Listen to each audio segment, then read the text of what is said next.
Hello everybody and welcome back to my channel. Today we are going to be doing a little reading vlog, heavy emphasis on the word vlog. I am going to just kind of film for the next week-ish and show you guys what I'm reading. Right now I'm planning to read a few thrillers, but if I change my mind, I might just read something different. I am going to start off with this beautiful book, The Ghostwriter by Julie Clark. My friend Brittany read this book and she loved it. She's actually deemed it now one of her favorite books and as like one of the best mystery thriller books she's read in a really long time. And it has amazing sprayed edges on this special edition. I picked this one up at Barnes & Noble. Our main character is a ghostwriter and she's spent kind of most of her life embarrassed about the fact of whose daughter she is. Her father is kind of known throughout their town for having killed his brother and sister back in I think the 70s. But Olivia has never heard the actual story about what happened that night when her dad's brother and sister died until her father tells her that he wants to tell her that story and have her write it and be his ghostwriter for what actually happened. I am very, very intrigued. I am very excited to read this book. Again, my friend Brittany really enjoyed it and I've seen some stuff online saying it's really good as well. So I'm gonna just jump into it and go ahead and kick off this reading vlog now. And we will start with The Ghostwriter.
So I just got over 100 pages into the book, and I mentioned earlier that her dad is kind of known throughout their small town for having killed his brother and sister, but that's not something that is like a known fact. He is suspected of having killed them, and I don't even think he's really like an actual legal suspect in like the eye of the police or anything like that. It was just more rumors that passed through their small town.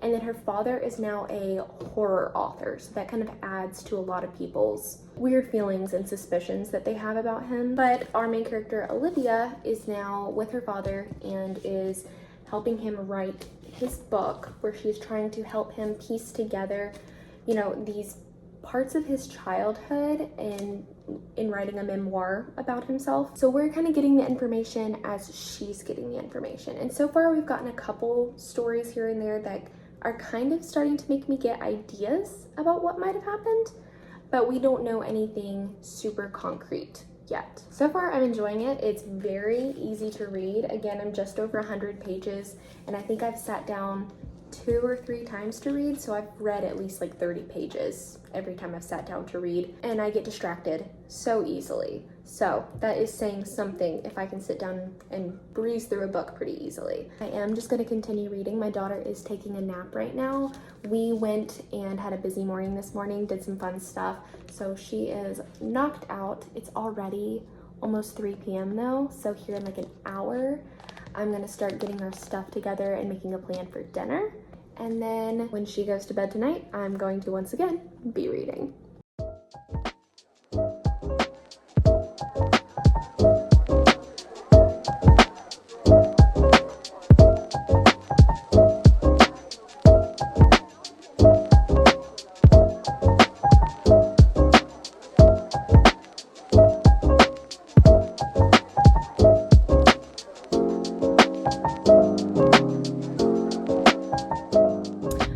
Hey everybody, I just finished reading The Ghostwriter. I really enjoyed this story. It was definitely more mystery than it was thriller, but overall it was super enjoyable. I think I'm going to land on 4.5 stars.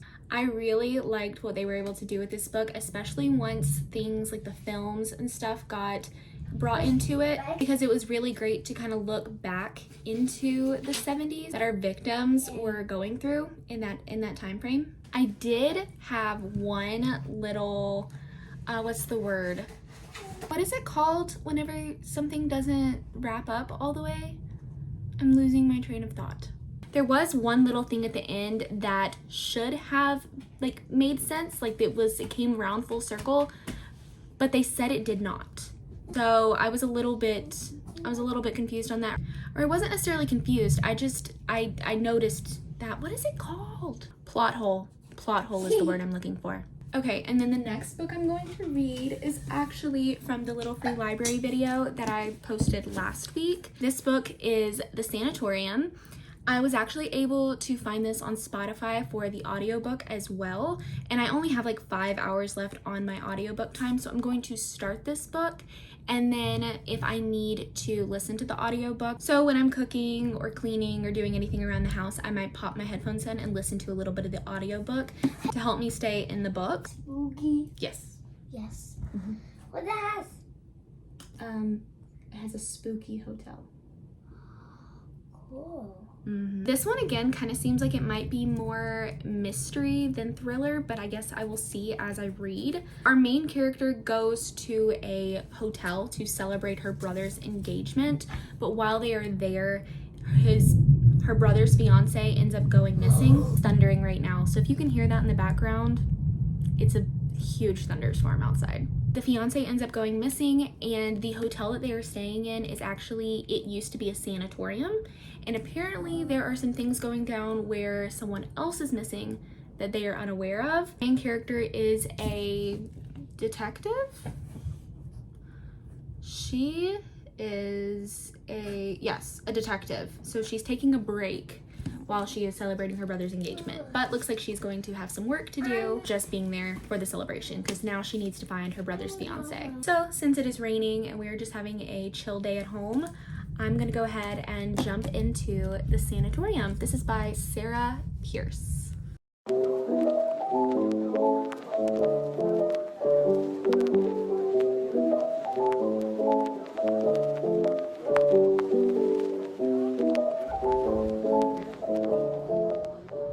Good morning, everybody. I have been reading The Sanitorium for like a day and a half now, and I am currently 32 chapters in. I'm on page 140. I don't really know how I feel yet about the book.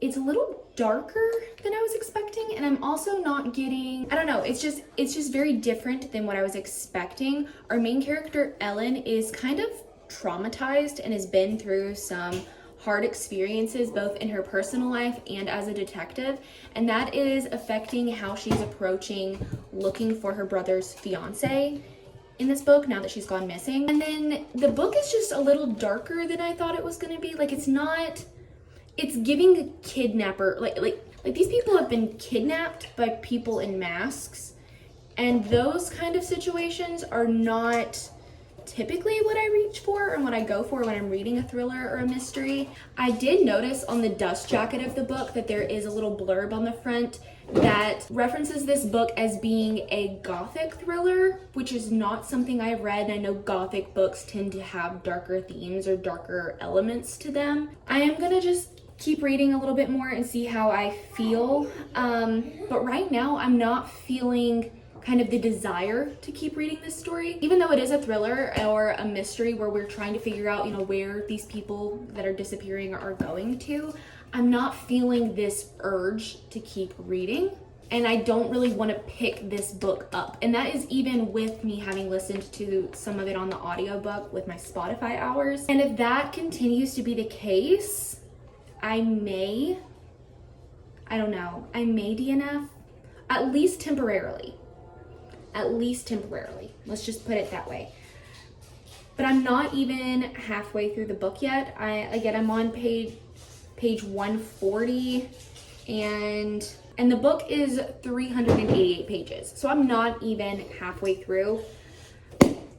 Maybe I'll give it till at least the halfway point and see how I feel then. So I'll just keep reading and let you know.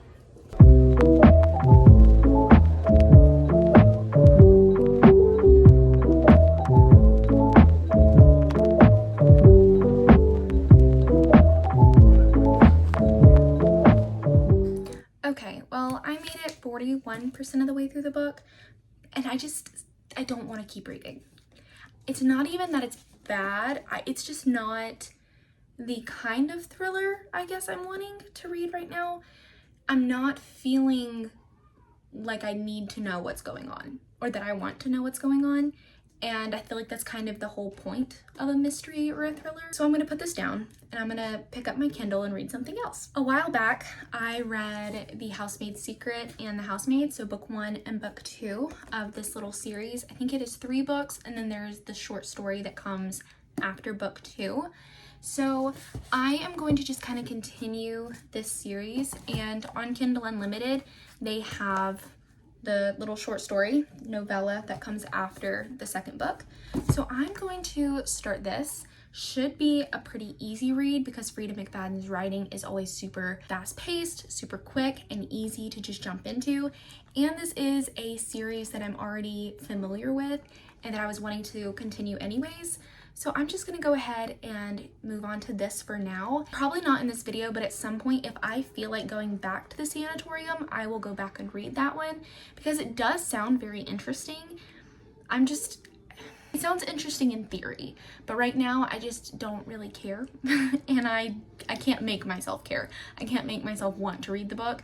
And so rather than forcing myself and potentially slumping myself out, we're gonna go on to something that I know I want to read.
Good morning, everybody. It's actually the next day.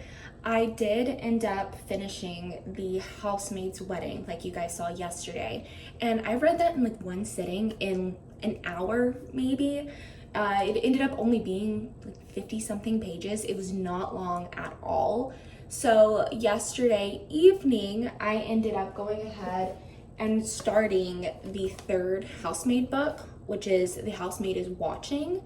I think I only got, 8%? Let's see, 6% of the way into the book. I'm on chapter 3. Me and my husband ended up having a board game night, so we played board games instead of me reading. But right now, the next morning, my husband has taken our daughter to go fishing, and so I have the house to myself right now and nothing really to do for the next few hours. So we do have a wedding to go to later today that we have to leave for, in like 4 hours or so. So I have a couple of hours to read while they're at least gone, and I can have breakfast, have my coffee, and just have a relaxing morning. So that's what I'm going to do, and I'm going to continue reading The Housemaid is Watching. These books are so fast-paced. Again, I know I'm only on chapter 3, but I flew through those first few chapters really quickly. So I'm hoping I can get a good ways into this book.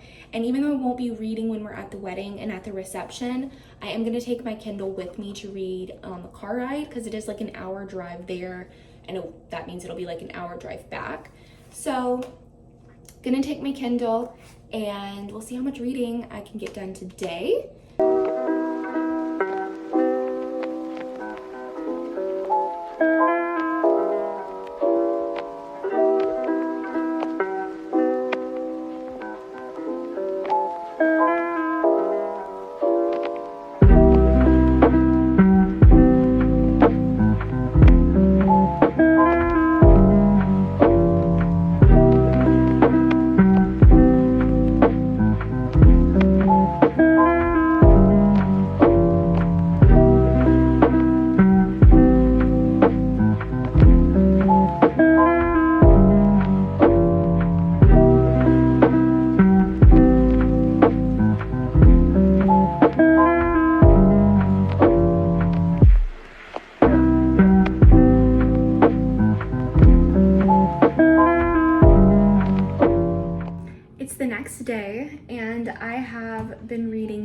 Is Watching on my Kindle. I was able to get to 50% last night, and then with the little bit of reading I've been able to do today, I'm currently at 61%. Oh no, my Kindle needs to be charged. So I'll have to do that at some point. Maybe I can finish the book before I have to plug up my Kindle. But I'm at 61% right now. Like I said, this book is so easy to just go through. Short, fast chapters.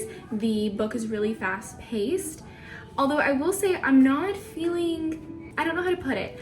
I feel like our main character in this book is more anxious than anything else. Like I'm not getting huge mystery thriller vibes other than what just happened in the book at around 60%. That part is kind of where it starts to get more mystery thriller-esque, I guess you could say. But up until this point, it's just seemed like she's extremely anxious. And as someone who is extremely anxious, our main character was really having a hard time. But I'm gonna keep reading. I should be able to finish this today. Like I said, I've maybe read for like, I don't know, 30 minutes today, and I've gotten 10% extra, 11% extra into the book, so I should be able to finish this. So I'll let you guys know when I do. Okay, everybody, I'm sorry if I have a lisp. I'm getting ready for bed, so I already have my retainer in, but I did just finish The Housemaid Is Watching. I literally just finished it a couple minutes ago, and I was able to do it without having to charge my Kindle. Now, this book, I'm not really sure how I want to rate it. I'm realizing I didn't tell you guys what I rated the little short story. I gave that one 3 stars. I didn't feel like it was super necessary. This one I enjoyed. Again, it was really fast-paced like her other books. And I enjoyed the fact that this takes place a little later than the other... My cat just jumped in the lap. I like that this book took place like years after the first 2, where she's married and has kids and we're dealing with some other issues. It wasn't an exact copy of the first book. I felt like the second book was very similar to the first one, but I did still really enjoy those 2. This one was different, and like I said, it really felt like for the first at least 50%, if not 60% of the book, our main character Millie was really just coming across super anxious. The last part of the book, again, like 30-40% of the book is when we start getting more information that makes this feel like a thriller. Right now I'm kind of leaning between 3.5 and 4 stars, maybe not 4, probably like 3.5 or 3.75, because I don't think it's a 4. I think that it's somewhere between 3.5 and 3.75. Definitely a better story than the short story was. Not my favorite of the series, for sure. Thank you guys so much for watching this video. I know that I didn't get around to finishing the Sanitorium, but what I did was go ahead and put a request in for the audiobook on Libby. That way I can finish that book once I get that request back. It was an interesting week reading nothing but thrillers. I'm not a huge thriller fan. I do enjoy Frida McFadden's books when I do decide to pick one up, but I was pleasantly surprised by The Ghostwriter. I really, really liked that book. I'm really glad that my friend Brittany recommended it to me and that I was able to get such a beautiful copy when we went shopping at Barnes & Noble several weeks ago. But again, thank you guys so much for watching this video. I will see you in my next one. Bye!